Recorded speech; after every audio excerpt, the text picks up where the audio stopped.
Alors aujourd'hui, on va s'intéresser à une histoire assez incroyable, celle de Catherine Filjong. C'était une religieuse qui, en apparence, menait une vie toute simple, très laborieuse. Mais en réalité, elle cachait une existence intérieure d'une complexité et d'une intensité qu'on peine à imaginer. Son histoire, c'est vraiment celle d'un profond paradoxe. Imaginez un peu la scène. Pour tout le monde, sœur Catherine, c'était juste la supérieure de l'orphelinat. On la voyait tout le temps affairée, que ce soit au champ, à la ferme ou en train de faire la lessive. Bref, les tâches les plus humbles. Une vie de service, simple, sans fioritures. Et cette description, elle vient de son biographe, Eugène Ebel. Et elle dresse un portrait vraiment saisissant. On l'imagine là avec son tablier bleu, en train de griffonner ses lettres sur un coin de table pendant que le facteur déjeune. Une femme simple, rustique, très terre-à-terre, très loin de l'image qu'on pourrait se faire d'une mystique. Et c'est là que tout bascule. Parce que derrière cette façade de banalité se cachait un univers intérieur d'une richesse et d'une douleur absolument inouïe. Et c'est ça le cœur de notre analyse. Ce contraste incroyable entre sa vie de tous les jours et ce qu'elle vivait à l'intérieur. Pour bien comprendre sœur Catherine, il faut d'abord parler de la souffrance. C'est vraiment la clé de voûte de toute sa vie spirituelle. Pour elle, ce n'était pas juste un obstacle, c'était sa vocation. Elle-même l'écrivait dans ses lettres, et ses mots sont assez poignants. On sent une lassitude profonde, une vraie peur de la douleur. Son biographe disait que ça le faisait penser à l'agonie du Christ à Gethsémani. Elle ne cherchait pas la souffrance avec une sorte d'exaltation, non. Elle la redoutait avec une angoisse très, très humaine. En fait, sa douleur, elle se jouait sur deux tableaux, si on peut dire. D'un côté, il y avait les maux bien réels, bien physiques. Une lésion interne parce qu'elle avait soulevé du linge trop lourd, une maladie de cœur, des crises de rhumatisme. Et de l'autre, il y avait une souffrance qu'elle pensait être d'origine mystique. Les stigmates de la passion, qui étaient devenus invisibles, mais apparemment encore plus douloureux. Et surtout, cette idée qu'elle souffrait pour expier les péchés de la France. Et cette chronologie, elle est super intéressante. Elle montre comment une angoisse purement morale, une détresse psychologique, a pu littéralement faire exploser son corps. Tout culmine en septembre 1911, quand une terrible erreur de jugement la plonge dans un désespoir total, et que son corps lâche de façon spectaculaire. 60 000 francs. Voilà le montant de la dette qu'elle a signée par erreur. Il faut se remettre dans le contexte de l'époque, c'est une somme absolument colossale. Pour elle, ce n'était pas juste de l'argent. Ça voulait dire la fin de son œuvre, la vente de la ferme qui nourrissait les orphelins. Elle avait de sa propre main signé l'arrêt de mort de tous ceux pour quoi elle avait vécu. Et là, le corps lâche. Le 28 septembre 1911, c'est le pic de la crise. Suite à ce choc psychologique immense, elle perd, attention, 4 litres de sang, par le nez, en une seule journée. C'est juste stupéfiant, c'est quasiment tout le sang qu'on a dans le corps. Et ce n'est pas tout. Sur une période de 15 jours, le total des pertes de sang dépasse les 20 litres. Pour la médecine de l'époque, c'est tout simplement inexplicable. Son biographe, lui, il n'a qu'une seule explication. Une multiplication miraculeuse du sang. Un prodige né du désespoir le plus total. Et pourtant, et c'est là tout le paradoxe de cette femme, cette vie de tourment, c'était aussi une vie d'un amour infini. Sa capacité à souffrir n'avait d'égal que sa capacité à aimer et à donner. C'est l'autre facette absolument essentielle de sa personnalité. Cette citation, elle est juste incroyable. Elle raconte comment elle a trouvé 2 jumeaux de 4 mois, abandonnés, qui n'étaient plus que des squelettes. Et sa réaction, ce n'est pas l'horreur ou le dégoût. Non, c'est une joie immense. Une joie, dit-elle, plus grande que si on lui avait donné une fortune. Le vrai trésor pour elle, c'était de sauver une vie. Cette autre histoire montre parfaitement comment fonctionnait sa foi. C'est presque un dialogue permanent avec le divin. Première étape, à bout, écrasée par la misère, elle refuse d'accueillir 3 nouvelles orphelines. Étape 2, la nuit, elle a une vision de Jésus avec ses enfants. Et puis, étape 3, elle cède, elle accepte. Et le lendemain, comme par miracle, l'aide financière arrive. Sa foi était constamment mise à l'épreuve, mais elle était, selon elle, toujours récompensée. Et sa compassion, elle ne s'arrêtait pas aux enfants, loin de là. Elle accueillait des malades menteux qu'elle traitait avec une tendresse infinie. Elle priait et souffrait énormément pour les âmes du purgatoire, qui, disait-elle, venaient la voir dans sa cellule. Et elle veillait même à distance sur ses amis, les prévenant de dangers ou de maladies grâce à ses visions. Bon, maintenant, on aborde la partie peut-être la plus mystérieuse de sa vie, ses dons de prophétie. Sœur Catherine recevait, semble-t-il, de nombreuses visions sur l'avenir de la France, de l'Église et même du monde. Et on ne parle pas de petites prédictions. Ces prophéties étaient d'une ampleur considérable. Elle annonçait une conversion massive de la France, la mort du pape de l'époque, Pie X, le retour de Jeanne d'Arc pour une deuxième mission, et même l'arrivée d'une nouvelle ère spirituelle, un monde nouveau. Alors là, il y a un concept qui est absolument essentiel pour essayer de la comprendre. C'est ce qu'elle appelait le langage céleste. L'idée, en gros, c'est que les révélations divines ne fonctionnent pas comme le langage humain. Elles sont symboliques. Par exemple, une promesse de guérison pour un malade en phase terminale ne signifiait pas un miracle physique, mais une mort paisible et une entrée au paradis. Et on a un exemple parfait de ce langage céleste avec le pape Pie X. Au tout début, vers 1905, elle a une vision très littérale. Elle voit le pape assassiné d'un coup de poignard. Mais des années plus tard, en 1911, elle comprend le sens symbolique. Elle annonce alors qu'il ne mourra pas de violence physique, mais de chagrin, ce qui, d'une certaine manière, s'est avéré juste. On arrive maintenant aux dernières années de sa vie. Et c'est une période où toutes les facettes de son existence, la souffrance, la foi, les angoisses, les espoirs, tout converge vers un dénouement vraiment poignant. Écoutez ces quelques mots de sa dernière lettre connue. Ils sont absolument déchirants. On est le 4 juillet 1914, à peine un mois avant le début de la Première Guerre mondiale, et elle est au comble du désespoir. Pour elle, c'est fini. Son orphelinat est condamné. Et la suite des événements est d'une ironie presque cruelle. Fin 1913, elle gagne enfin le procès qui la tourmentait. En juillet 1914, elle prédit une catastrophe imminente. En août, la guerre éclate. Et par une étrange tournure du destin, la guerre va résoudre tous ses problèmes financiers. L'armée réquisitionne l'orphelinat, prend en charge les enfants. Libérée de ce fardeau, elle peut mourir en paix, 1 an plus tard, jour pour jour, après le début du conflit. Mais pour vraiment saisir le sens de sa mort, il faut revenir à une vision qu'elle a eue bien des années auparavant. Une vision que son biographe n'a comprise que bien plus tard. Elle se voit dans un long tunnel obscur qui symbolise sa vie sur Terre.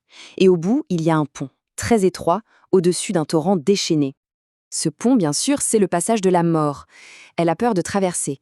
Mais une figure l'accompagne, un agneau qui se révèle être le Christ. Il la prend par la main, l'aide à traverser, et de l'autre côté, elle peut enfin reposer sa tête sur le cœur de Dieu. En fait, cette vision, c'était la prophétie de sa propre fin, un passage de l'obscurité et de la souffrance vers la paix éternelle. Au final, que reste-t-il? Après sa mort, sa communauté a été dispersée, son œuvre démantelée. Ses grandes prophéties sur la France ne se sont pas vraiment réalisées comme elle l'avait annoncé. Alors, à quoi bon? Que signifie une vie de souffrance et de dévouement total, quand tout semble s'effacer à la fin? C'est la grande question, et peut-être le grand mystère que nous laisse le paradoxe de Sœur Catherine. Bonjour et bienvenue. Aujourd'hui, on va s'intéresser aux dernières années d'une personne assez fascinante, Catherine Fil-Jung. Une religieuse dominicaine, oui, et mystique, en Lorraine. C'est elle qui a fondé l'orphelinat de Biding au XIXe siècle. Pour en parler, on s'appuie principalement sur une biographie. Elle date de 1928, écrite par Eugène Ebel. Et on va regarder plus spécifiquement le chapitre sur la période 1896-1915 jusqu'à sa mort. Alors, l'idée, c'est de comprendre un peu comment cette femme, qui gérait cet orphelinat dans un contexte assez tendu, a vécu ces années-là. Des années pleines d'épreuves, mais aussi avec une vie spirituelle très, très intense. C'est ce mélange, souffrance et mystique. Oui, et c'est une période clé parce que, faut savoir, sa communauté n'avait plus de statut canonique officiel. Enfin, l'Église ne la reconnaissait plus formellement. Ah, d'accord. Mais l'œuvre continuait quand même. C'était donc très précaire. Et ça fait un peu miroir à sa vie personnelle, qui était elle aussi pleine de paradoxes. Justement, Ebel l'a décrit comme vraiment changée. C'est plus la même que celle connue pour ses extases publiques spectaculaires. Non, fini tout ça. Elle devient beaucoup plus discrète. La supérieure entièrement dédiée à l'orphelinat. C'est ça. Elle semble même avoir activement caché ses dons surnaturels. Ebel raconte que la dernière extase publique, ça aurait été vue par hasard dans un train par un certain professeur Fischer. Incroyable. Pour les autres, c'était Mère Catherine, la responsable. Point. Et une responsable très prise apparemment. Toujours surchargée, même si elle avait plus d'aide qu'avant. Oui. Elle suivait de près la ferme qui était gérée par sa sœur et son beau-frère. Mais Ebel dit qu'on l'a trouvée surtout aux tâches humbles, genre la cuisine. C'est ça, rarement à son bureau. Même sa correspondance, qui était pourtant hyper importante pour les dons, elle la faisait à la va-vite. Ah oui? Sur un coin de table, pendant que le facteur déjeunait à côté, d'après Ebel. Son écriture, rapide, rustique, sans ponctuation et dans une langue qui Ebel qualifie d'incorrecte. D'accord. Pour lui, littérairement ou théologiquement, ces lettres, elles valent pas grand-chose. Mais humainement. C'est là que ça devient fort. Il cite des passages, c'est poignant. Elle parle de sa lassitude de vivre, d'une peur terrible de la souffrance, d'un dégoût parfois. Oui. Elle écrit « Je suis lasse de vivre, je voudrais mourir » ou elle angoisse à l'approche de la Semaine Sainte. Comment on explique ça chez une mystique? C'est justement un des grands paradoxes qu'Eiffel souligne. Au moment où elle craignait le plus la souffrance, une fois qu'elle était dedans, elle y trouvait une sorte de joie secrète. Une joie? Oui, elle pouvait écrire après coup, genre « Oh, qu'il faisait doux de souffrir toute seule sans être connue ». Elle acceptait cette croix et elle l'offrait consciemment, notamment, selon Eiffel, pour apaiser la colère de Dieu. Ah! Et en particulier vis-à-vis de la France. Oui, ce lien à la France revient souvent chez Eiffel. Il dit que la Vierge voyait Catherine comme française, alors que la Lorraine était annexée, et la France comme son royaume spécial. Tout à fait. Du coup, ces souffrances prenaient un sens particulier pour la France, et elles auraient même augmenté avec les lois contre les congrégations. Exactement. Et à cette souffrance morale s'ajoutait une santé physique qui se dégradait vraiment sérieusement. C'est-à-dire? Depuis 1892, elle avait une lésion interne, jugée incurable, suite à un gros effort. En 1905, s'ajoute une maladie de cœur, avec des crises de suffocation la nuit, terribles, Oh là là. plus des rhumatismes aigus, des paralysies. Ebel suggère même que ces maux, bien que naturels, étaient comme, multipliés ou contrôlés par une puissance divine pour augmenter leur valeur d'offrande. D'accord, donc on a une vie extérieure de responsable dévoué mais à bout, et une vie intérieure marquée par cette souffrance physique et morale. Et les expériences mystiques, ça continuait quand même. Oui, mais de façon invisible. Les stigmates, ces marques physiques des plaies du Christ qu'elle avait eues visiblement avant, elle avait demandé leur disparition en 1891. Ah bon? Et selon Ebel, il continuait à l'antérieur. Et c'était même plus douloureux, parce que le saignement externe qui la soulageait avant, il n'avait plus lieu. Et il y a un tournant en 1902, c'est ça? C'est ça. Jusque-là, pendant la Passion, le Vendredi Saint, elle devait s'isoler complètement. Mais à partir de 1902, elle a pu assister aux offices, normalement. D'accord. Sa participation aux souffrances du Christ devenait donc totalement intérieure, secrète. Et Ebel note qu'en 1902, l'année de la loi Combes contre les congrégations en France, ces souffrances mystiques se sont prolongées pendant des semaines, toujours offertes pour la France. C'est difficile à saisir. Et au milieu de tout ça, elle arrivait à rester tournée vers les autres, vers son œuvre. Ah oui, sa charité, ça restait son moteur, semble-t-il. Elle détestait les conflits, l'harmonie, c'était primordial pour elle. Les tensions dans sa communauté la faisaient énormément souffrir. Et elle avait une tendresse particulière pour les personnes avec des troubles mentaux. Et Belle dit qu'elle tenait toujours à accueillir une femme folle, inoffensive à bidon. Mais son grand bonheur, c'était vraiment les orphelines. Ah oui, absolument. Accueillir un enfant, c'était sa plus grande joie. Il y a même cette histoire touchante. Chaque année, pour sa fête, la Sainte Catherine, elle disait que la Vierge lui envoyait 2 orphelines en cadeau. C'est mignon. Et ces lettres, citées par Ebel, montrent cette émotion face aux enfants qu'elle recueillait, parfois dans un état terrible, des vrais squelettes trouvés sur la paille, dit-elle. Ebel raconte aussi cette anecdote incroyable où elle refuse 3 sœurs parce qu'elle n'a plus de place ni d'argent. Exactement. Et la nuit suivante, Jésus lui apparaîtrait, tenant les 2 plus jeunes par la main et lui demandant « Me les refuseras-tu à moi ?» Et elle répond quoi? Quelque chose d'assez audacieux. « Seigneur, si vous voulez que je les prenne, donnez-moi de quoi les nourrir. » Carrément. Et là, la vision continue. Elle voit une bienfaitrice à Paris qui prépare 1000 francs, et le lendemain, paf, l'argent arrive. Elle a pu prendre les 2 plus jeunes. Pour Ebel, c'est la preuve de sa foi et de l'aide directe de Dieu, quoi. Une charité qui allait au-delà des enfants. Ebel dit qu'elle visitait en esprit ses amis, qu'elle connaissait leurs soucis et qu'elle s'engageait beaucoup pour les âmes du purgatoire. Qu'est-ce que ça veut dire concrètement? Alors, le purgatoire, dans la foi catholique, c'est cette étape de purification après la mort. Pour Catherine, d'après Neudel, le mois de novembre était particulièrement dur. Pourquoi le novembre? C'est le mois des défunts. Il décrit sa chambre envahie, nuit après nuit, par des visions d'âmes qui souffrent, qui supplient. Certaines descriptions sont assez crues, la lèpre, le feu. Ces âmes l'empêchaient de dormir, elle réclamait ses prières, ses souffrances. Oh là là. Elle redoutait ce mois, mais en même temps, elle regrettait quand il finissait, parce qu'elle avait l'impression de les abandonner. Il raconte même qu'elle aurait su la mort de certaines personnes par l'âme du défunt elle-même avant la nouvelle officielle. Oui, il donne l'exemple d'une bienfaitrice de Francoville. Son âme serait venue la voir la nuit de sa mort, 1 semaine avant que la lettre arrive pour l'annoncer. C'est fou. Ebel rapporte aussi ses visions sur le moment même de la mort. L'âme qui se sépare du corps, attachée par un fil. et un démon qui attendrait l'ordre de Dieu pour couper ce fil. Il y voit une sorte d'intuition de la différence entre la vie de la personne et la simple vie biologique des organes. C'est vertigineux comme vision. Et comment elle gérait ça? Surtout si elle voyait des décès arriver, comment elle le disait aux gens? Alors justement, comme elle avait elle-même vécu une peur terrible de la mort, une épreuve que la Vierge lui aurait donnée pour qu'elle comprenne cette faiblesse humaine, elle était devenue très très compatissante. Du coup, Ebel explique un mécanisme intéressant. Elle recevait une première vision, souvent sombre, funeste, elle priait beaucoup. Puis elle recevait une seconde vision, plus douce, une assurance de la Vierge. Et c'est seulement cette seconde vision qu'elle communiquait aux proches. ah d'accord, elle filtrait en quelque sorte. Elle entretenait l'espoir. La guérison promise par la Vierge dans la seconde vision, c'était en fait le passage à la vie éternelle, une forme de guérison ultime, quoi. C'est une interprétation charitable de sa part alors. C'est ce qu'Ebel laisse entendre. Il dit que c'est assez fréquent chez les mystiques et que le ciel cache parfois la vérité pour que ce soit moins dur. Catherine elle-même aurait dit « les mots n'ont pas le même sens au ciel que sur la terre ». D'ailleurs, ses propres prophéties étaient parfois justes mais un peu floues, ou alors elles nécessitaient une réinterprétation après coup, comme pour la mort du pape Pie X, qu'elle aurait vue violente au début, puis comprise comme une mort de chagrin. D'autres visions restaient carrément énigmatiques. Donc elle devient plus méfiante avec le temps, concernant l'avenir. En public, oui, très prudente. Elle n'en parlait qu'à quelques amis très proches. Mais intérieurement, elle restait obsédée par sa mission. Elle suivait la situation en France avec beaucoup d'angoisse.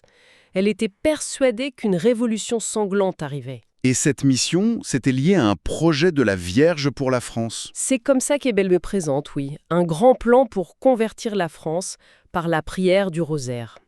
Et ça s'accompagnerait de miracles, de guérisons partout, mais à condition d'une vraie conversion. Et Jeanne d'Arc jouait un rôle là-dedans? Apparemment, elle l'aurait vu en vision avec 2 auréoles. La seconde, plus grande, c'était pour sa future mission, restaurer le royaume de Marie en France. Un sacré programme, une vision d'espoir au milieu de toutes ses propres difficultés qui, elles, s'accumulaient. Oui, et ça devient vraiment dramatique à partir de 1905, avec sa maladie de cœur. L'angoisse pour l'avenir de l'orphelinat l'a rongée. Tout reposait sur la ferme, mais elle était hypothéquée jusqu'au cou. Elle cherchait des solutions sans succès. Elle finissait par s'en remettre à Dieu, quoi. Et l'année 1911, ça semble être le pire moment. Un vrai chemin de croix comme le décrit Ebel. Des deuils, sa sœur, des aides précieuses, des soucis financiers terribles. Elle a dû renvoyer 16 enfants en 1909 faute d'argent. Sa santé qui continue de se dégrader. Et là-dessus arrive l'affaire des billets à ordre en septembre 1911. Les billets à ordre, ce sont des reconnaissances de dette, c'est ça? Exactement. Des promesses de payer. Elle était épuisée, malade et sous pression. Elle signe des papiers pour une somme énorme, 60 000 francs de l'époque, une somme qu'elle ne devait pas du tout. Oh non. Quand elle comprend ce qu'elle a fait et les conséquences, la vente de la ferme, la ruine de l'œuvre, elle tombe dans un désespoir total. Et c'est à ce moment-là qu'il y a ces histoires d'hémorragie nasale dont parle Ebel. Ouais, et il les décrit comme vraiment effrayantes, et pour lui d'origine surnaturelle. Elle perdait des litres de sang chaque jour pendant des semaines. Ebel parle de 4 litres parfois. Mais c'est pas possible. Il juge ça inexplicable sans une multiplication miraculeuse du sang. Et ces saignements étaient liés à la prière, à la messe. En plus de ça, elle ne mangeait presque plus. Un peu de café, de l'eau. Son médecin, cité par Ebel, trouvait que sa survie même tenait du prodige. Et comment ça s'arrête, cette horreur? Aussi soudainement que ça avait commencé, en juillet 1912. Elle aurait dit à Ebel « J'ai promis quelque chose à la Sainte Vierge ». Et c'était quoi la promesse? De reprendre ses pénitences physiques les plus dures, celles de sa jeunesse, malgré son état lamentable, comme un échange de souffrances qui aurait été accepté par le ciel. Incroyable. Les dernières années sont donc une agonie lente. Une agonie prolongée, oui. Il y a le procès lié au billet. Même si elle le gagne en fin 1913, ça l'a achevé. Ebel parle de tristesse mortelle, de tourments démoniaques la nuit, de douleurs physiques horribles, comme si on lui broyait les os. Mon Dieu. Ses seuls moments de paix, c'était avec les tout-petits de l'orphelinat et quand elle allait au cimetière, devant sa tombe qui était déjà prête. Sa dernière lettre connue, c'est en juillet 1914, juste avant la guerre.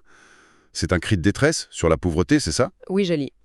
Rien à manger, pas de pommes de terre, pas de pain. Notre œuvre est perdue. Et peu après, elle écrit à quelqu'un d'autre qu'on verrait des choses terribles avant la fin de 1914. Et la guerre arrive, et paradoxalement pour elle, c'est presque un soulagement. C'est ce que notait Bell, oui. L'orphelinat devient un hôpital militaire, un lazaret, et l'armée prend en charge des enfants. D'un coup, elle est libérée de ce poids matériel écrasant.